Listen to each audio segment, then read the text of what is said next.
বীরভূমের ইলামবাজার ব্লকের বাতিকার পঞ্চায়েতের ইক্ষুসারা গ্রামের এক মর্মান্তিক ঘটনায় শোকস্তব্ধ এলাকা। বাতিকার অভেদানন্দ বিদ্যাপীঠের উচ্চ মাধ্যমিক পরীক্ষার্থী আজিজা খাতুনের বাবা শেখ আজাদ শুক্রবার ভোর প্রায় 5টা নাগাদ বর্ধমান মেডিকেল কলেজ হাসপাতালে চিকিৎসাধীন অবস্থায় প্রয়াত হন। এদিনই ছিল আজিজার উচ্চ মাধ্যমিক পরীক্ষার দ্বিতীয় দিন। শোকাহত পরিবারের মধ্যে জীবনের অন্যতম গুরুত্বপূর্ণ পরীক্ষায় বসার সিদ্ধান্ত নেয় সে। কাকা শেখ মোজাম্মেল হকের সঙ্গে নির্ধারিত সময় পৌঁছে যায় পরীক্ষা কেন্দ্রে চুন পলাশী উচ্চ বিদ্যালয়ে। চরম মানসিক আঘাত সত্ত্বেও পরীক্ষা কক্ষে বসে সম্পূর্ণ পরীক্ষা দেয় আজিজা। পরিবার সূত্রে জানা যায়, বাবার ইচ্ছে ছিল মেয়ে পড়াশোনা চালিয়ে যাক, বড় হোক। সেই স্বপ্নকে সামনে রেখে কঠিন পরিস্থিতিতে দায়িত্ব থেকে সরে যায়নি সে। অ্যাকচুয়ালি এমন কিছু হয়নি।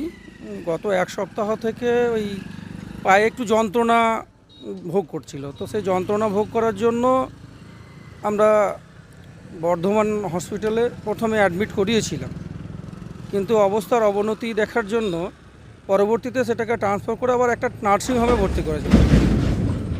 তো নার্সিংহোমে ভর্তি করার পরপর আস্তে আস্তে অবনতির দিকে যাচ্ছিল। তো ঠিক আজ সকাল 5টা নাগাদ শেষ নিঃশ্বাস ত্যাগ করেছেন।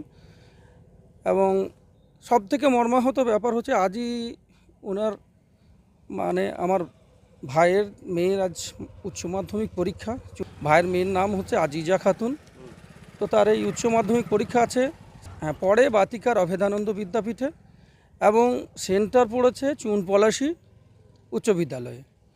তো সেই মর্মাহত অবস্থা থেকেও কিন্তু আমাকে নিয়ে আসতে হলো, যেহেতু একটা প্ল্যাটফর্মের ব্যাপার। কারণ দেখুন, শিক্ষার অঙ্গনে সকলকেই আসতে হয়। তাই চিন্তা ভাবনা করলাম বাড়িতে যে না, যেহেতু পরীক্ষা আছে, পরীক্ষাটা আজ ইংরেজি পরীক্ষা আছে। তো আমি জিজ্ঞেস করলাম ভাইজিকে প্রথমে, হারে তুই পরীক্ষা দিতে পারবি? বলে, কাকা পরীক্ষা কীরকম দেবো সেটা আমি নিজে বুঝতে পারছি না। তো বললাম, চল পরীক্ষা যা হবে হোক, পরীক্ষাটা আপাতত অ্যাটেন্ড কর বলে আমি নিয়ে এসেছি ওকে। এখনও পরীক্ষা দিচ্ছে, পরীক্ষার হলের ভিতরেই আছে।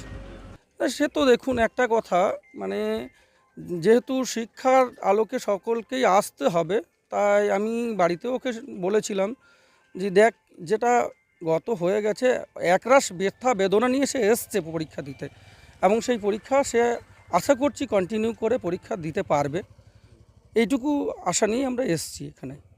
অ্যাকচুয়ালি দেখুন, কারো বাবা মা যদি মারা যায়, তার মধ্যে তো একটা টেনশন সাফার থাকবেই, এবং সেই টেনশনটাকে অ্যাকচুয়ালি ওর মনের মধ্যে টেনশন রয়েছে এখনও অবধি। সে প্রথম থেকেই বলছিল যে কাকা আমি পরীক্ষা দিতে পারবো না, কিন্তু তার সত্ত্বেও তাকে পরীক্ষা দিতে নিয়ে আসা হয়েছে।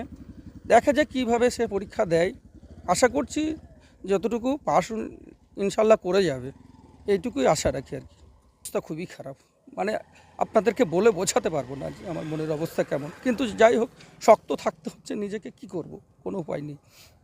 সুন্দর, আমি এসে তো দেখে খুবই ভালো লাগলো। টোটাল নিরাপত্তাটা একদম নিরাপত্তা বলয়ের মধ্যে জড়িয়ে রয়েছে, এবং তারা তাদের যে কাজ সেটা একদম নিপুণভাবে কর্মঠভাবে করছে। অ্যাকচুয়ালি নিষেধাজ্ঞা তো দেখুন, টোটাল যে কোনো ইলেকট্রনিক ডিভাইস তো নিষিদ্ধ আছেই।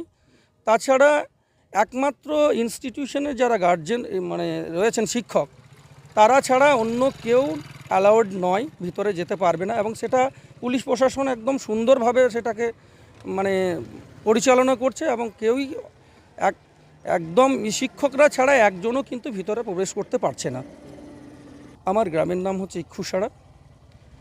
আমার ভাইজি বাতিকার অভেদানন্দ বিদ্যাপীঠে পড়ে, আজিজা খাতুন।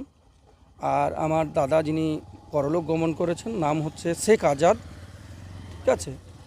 এবং আমার নাম শেখ মোজাম্মেল হক। আমি ওই শেখ আজাদের ভাই এবং আজিজার কাকা।